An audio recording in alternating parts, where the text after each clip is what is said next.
L'OMS a géré la pandémie de Covid-19 d'une manière plutôt spécifique. Elle est passée de la minimisation du virus et du lobbying contre les interdictions de voyager en provenance de Chine à la pression pour le verrouillage constant du monde et de son économie. Il y a une méthode derrière la folie. L'OMS utilise la pandémie pour se diriger vers un nouvel ordre mondial qui s'inspire du régime oppressif de la Chine. Salut les amis. Bienvenue sur Tompédi. Si c'est la première fois que vous découvrez ma chaîne, veuillez vous abonner et activer la cloche de notification pour ne plus jamais rater mes prochaines vidéos. N'oubliez pas d'aimer la vidéo, si elle vous plaît, et de la partager à tout votre entourage. Dans cette vidéo, nous allons essayer de comprendre le programme que pousse l'OMS, l'Organisation mondiale de la santé pour les extraterrestres, tout en prétendant aider les États à faire face à la pandémie de Covid-19. Je ne vais pas trop entrer en détail. Par contre, si vous voulez en savoir plus, vous trouverez un article bien détaillé dans la description de la vidéo, où je donne quelques informations susceptibles d'être censurées sur YouTube.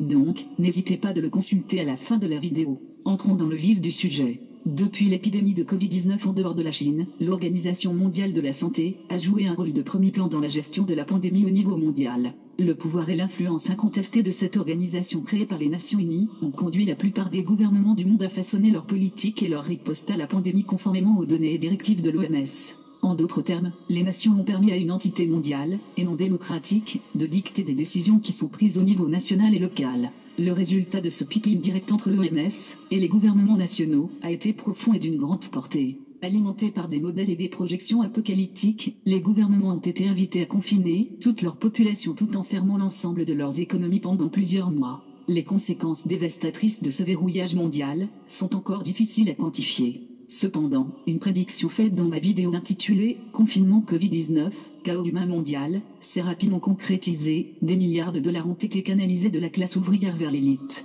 Un titre de Fast Company sur l'élite financière bénéficiant de la pandémie.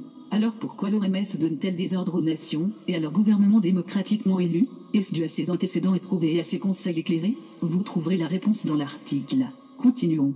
Intéressons-nous maintenant au pouvoir de l'OMS. Le pouvoir de l'OMS. Malgré la diffusion d'informations, qui étaient carrément fausses et dangereuses, l'OMS reste incontestablement influente à travers le monde. Le 18 avril, l'organisation a montré son immense pouvoir en diffusant Ensemble à la maison, un événement médiatique massif, qui a fait d'innombrables célébrités et personnes puissantes. J'ai d'ailleurs fait une vidéo à ce sujet. Veuillez la consulter à la fin. L'OMS est également fortement investie dans le contrôle du flux d'informations concernant le virus. Un titre de verdict. S'exprimant sur les sources fiables de CNN, la PDG de YouTube, Susan Wojcicki, a déclaré que la plateforme de streaming supprimerait les informations problématiques et comprendrait tout ce qui n'est pas médicalement justifié. Elle a ajouté: donc, les gens qui disent prenez de la vitamine C, prenez du curcuma, nous vous guérirons, ce sont des exemples de choses qui constitueraient une violation de notre politique. Tout ce qui irait à l'encontre des recommandations de l'Organisation mondiale de la santé constituerait une violation de notre politique. Pourquoi YouTube se soucierait-il, même si les gens parlaient de vitamine C dans leurs vidéos? Parce que, depuis le début de l'épidémie, l'OMS s'est montrée suspicieuse contre tout type de remède ou de solution contre Covid-19. Chaque fois qu'un traitement est prometteur, l'OMS et le système médiatique, qui s'en occupe, sont premiers à les mettre en garde, et même à le qualifier de dangereux. Pourquoi? Parce que l'OMS mise sur une solution unique et universelle, un vaccin. Un vaccin et rien d'autre. Pour bien comprendre l'état d'esprit derrière l'OMS, nous devons examiner le financement derrière l'OMS. Deux des 5 plus grands bailleurs de fonds de l'OMS sont la Fondation Bill et Melinda Gates et l'Alliance Gavi.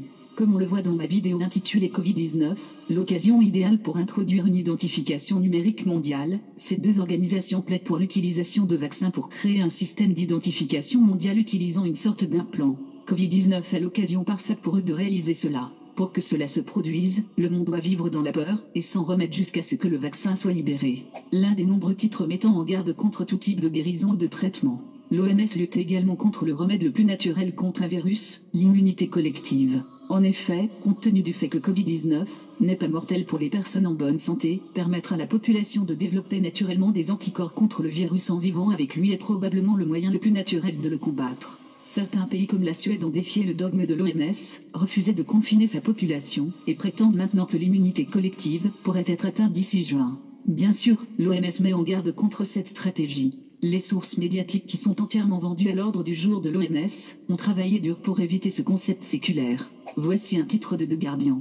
L'article peut se résumer en 2 citations. Le simple fait est que l'immunité collective, sans vaccin, n'est pas un moyen facile de progresser. Et l'article se termine par cette déclaration aberrante. Je ne peux pas parler pour tout le monde, mais personnellement, je préfère rester à l'intérieur pendant quelques mois de plus, et voir mes parents l'année prochaine. Ces déclarations sont 100% conformes au véritable programme de l'OMS, pas de liberté sans vaccin. Afin de justifier cette ligne de pensée, l'article parle du sacrifice des vulnérables sur l'autel de l'économie. Contrairement à d'autres articles mettant en garde contre tout type de solution, il va à l'extrême en affirmant que l'immunité collective tuerait des millions de personnes âgées, sans tenir compte du fait qu'une stratégie de quarantaine ciblée pourrait être utilisée pour les plus vulnérables tout en permettant aux personnes en bonne santé de rester gratuits. Voici un autre article poussant le même ordre du jour. L'article fait valoir que la seule solution est un État policier à part entière. Nous ne parviendrons pas à l'immunité collective dans un avenir proche. Un médicament miracle n'est pas en vue. La seule façon de relancer l'économie est donc de mettre en place un système très efficace pour tester des millions de personnes, suivre leurs mouvements et mettre rapidement en quarantaine ceux qui auraient pu être infectés.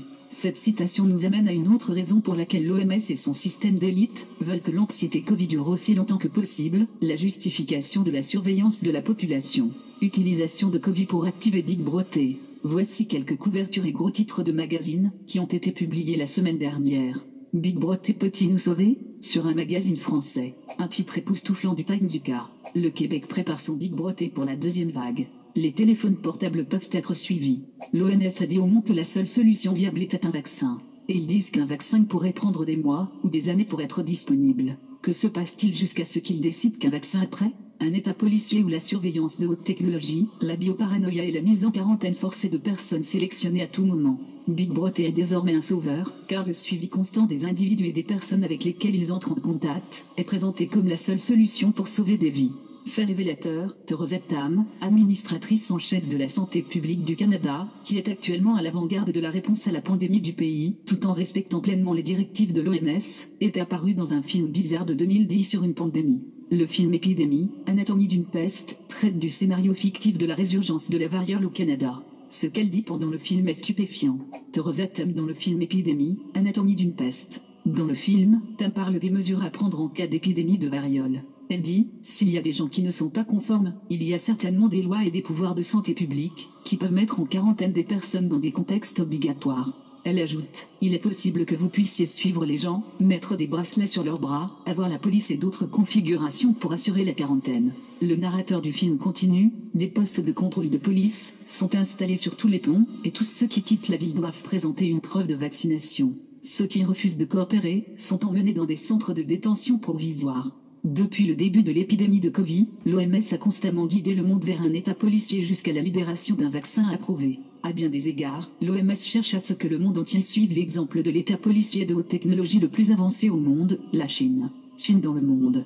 Grâce à son système de crédit social orwellien, ses horribles camps de rééducation, sa répression brutale des voix dissidentes, et sa surveillance constante de sa population, la Chine a été le laboratoire d'un nouvel ordre mondial de haute technologie. En outre, plusieurs sociétés liées à l'élite ont aidé la Chine à atteindre ses objectifs. Sans surprise, l'OMS n'a cessé de louer ce régime oppressif. Le directeur général de l'OMS, Tedros Ghebreyesus, avec le secrétaire général du Parti communiste chinois, Jinping. Voici un tweet extrêmement symbolique de Ghebreyesus. Au centre de cette image se trouve la divinité hindoue Shiva, également connue sous le nom de destructeur. Par la destruction, Shiva permet une transformation profonde. Cela va de pair avec la devise préférée de l'élite, ordre après le chaos. Fait révélateur, il y a aussi une statue proéminente de Shiva au CERN. Une capture d'écran tirée du site web du CERN sur le dévoilement de sa statue de Shiva en 2004. En conclusion, l'OMS a géré cette pandémie de manière très spécifique. Lorsque le virus était uniquement contenu en Chine, l'OMS a dénoncé les gouvernements qui cherchaient à restreindre les voyages en provenance de Chine.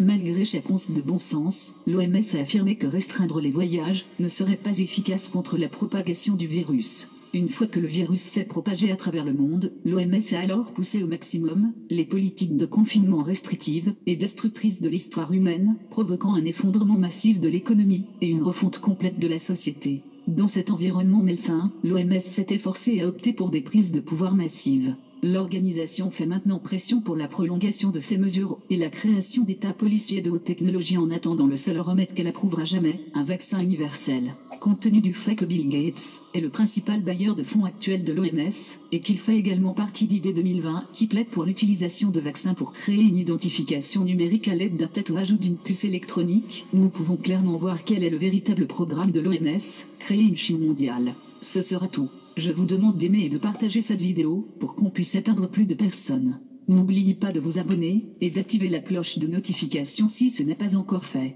Ciao.